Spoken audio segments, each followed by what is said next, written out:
Seniai, gal prieš kokius 400 metų, kokio 17 amžiaus pradžioje, Vikingų krašte, Švedijoje gyveno labai geras, nuoširdus, nuolankus ir visus mylintis berniukas vardu Gabrielius.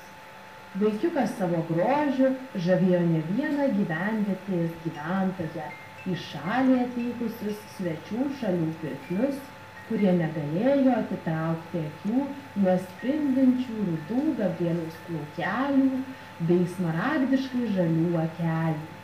Vos tik išvydęs berniuką, tūlas praeivis imdavo jį liaupsinti, kad tokio nuostabaus, žavingos šypsenos berniuko dar nebuvo matę.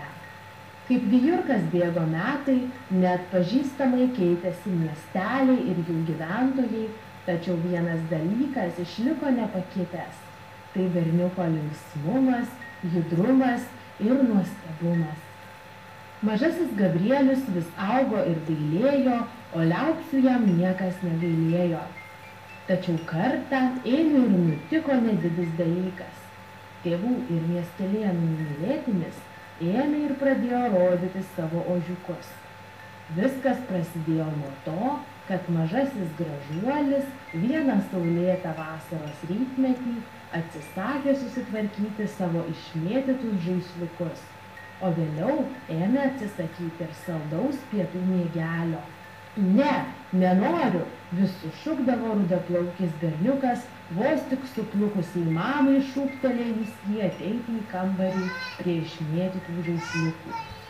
Mama kaskart vis labiau nusimindavo ir slapčia braukdavo upeliu tekančias ašarėles, nes niekada nebuvo to, kad jos mažylis imtų ir neklausytų.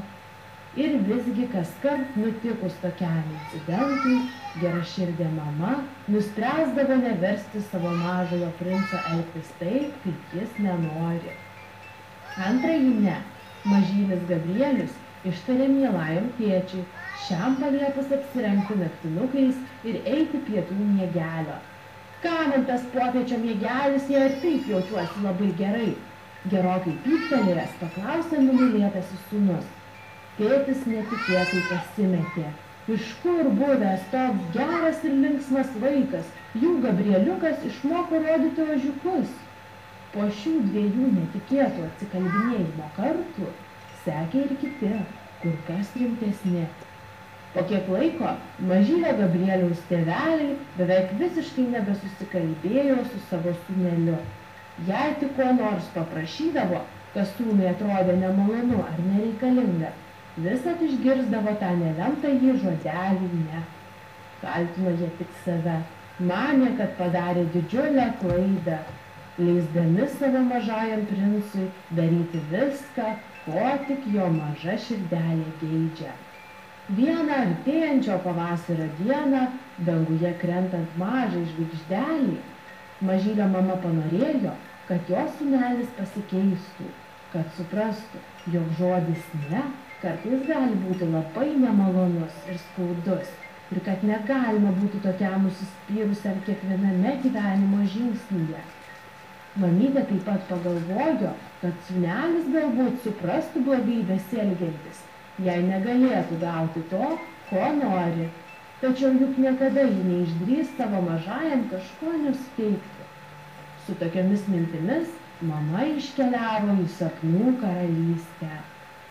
Kitą vis stipriau ir stipriau pavasariu kvepiančią dieną, kaip ir kasdien, tik ką nubudusi mama lėkė į Gabrieliaus kambarėlį paklausti, ko jis šiandien norėtų pusryčiams.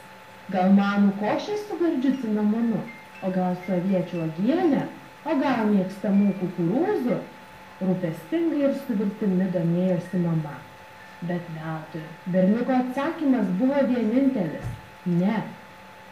Mama, visiškai nusivylusi, sliūkino iš mažylio kambarėlio, nebežinodama, kaip auklėti sūnelį toliau.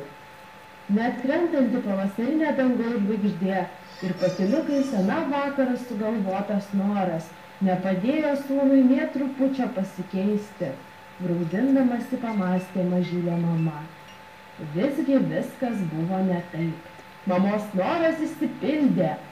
Ožiukus rodantis Gabrielius tą vienintelę dieną negalėjo ištarti jokio žodžio kaip tik vienintelį ne. Per dieną atsisakęs visų mėgstamiausių dalykų, berniukas suprato, kaip nemalonu viską nuolatos neigti ir kaip nejaukiai visą tą laiką turėjo jaustis jo mylimiausi tėveliai.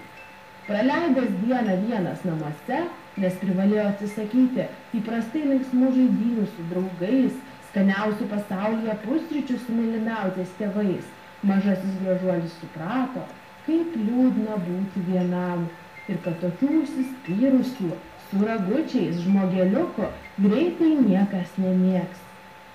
Berniukas pradėjo graudžiai verkti ir galiausiai žiemiškos žvaigždės kerai išsisklaidė.